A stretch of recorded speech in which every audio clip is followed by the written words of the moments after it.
Next variety వచ్చినప్పటికంటే HDHMR అంటే ఏంటంటే high density high moisture resistance అనమాట. అసలు ఎలా ఉంటుంది అంటే గ్రీన్ కలర్లో ఉంటుంది. ఇప్పుడు మనకి చాలా మందికి ఏంటంటే హెచ్డిహెచ్ఎంఆర్ అసలు యూజ్ చేయొచ్చా లేదా, తర్వాత ప్లైవుడ్ యూజ్ చేయాలా, హెచ్డిహెచ్ఎంఆర్ యూజ్ చేయాలా.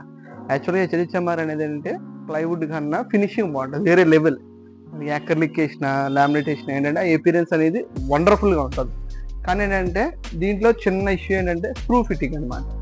కొంచెం మంది ఏంటంటే తెలిసినోడు, అదే కార్పెంటర్ మంచోడు, మంచిగా తెలిసినోడు ఎక్స్పీరియన్స్ పర్సన్ అయితే పర్లా హెచ్డిహెచ్ఎంఆర్ అది ఎక్సలెంట్.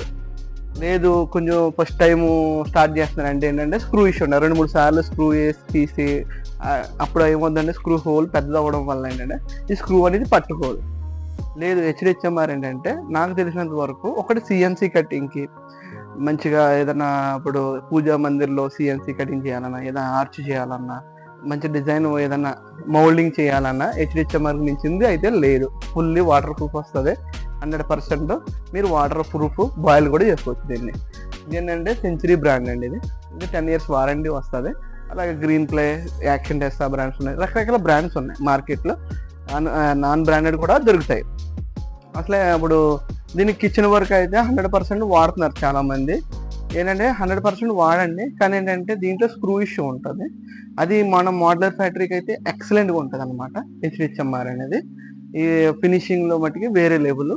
దీన్ని మనం కొన్ని ప్లేసుల్లో అయితే రికమెండ్ చేయొచ్చు, కొన్ని ప్లేసుల్లో లాంగ్ టర్మ్ కంటే ఇష్యూ వస్తుందండి. ఎందుకంటే మనకి డోర్స్ 10 చార్లు తీసినప్పుడు ఏమవుతుందంటే ఈ లూజ్ అయినప్పటికంటే మళ్ళీ టైట్ చేసిన ఫ్యూచర్లో ఏంటంటే అది ఇంకా లూజ్ అవ్వడానికి ఆస్కారం ఎక్కువ ఉంటుంది అనమాట.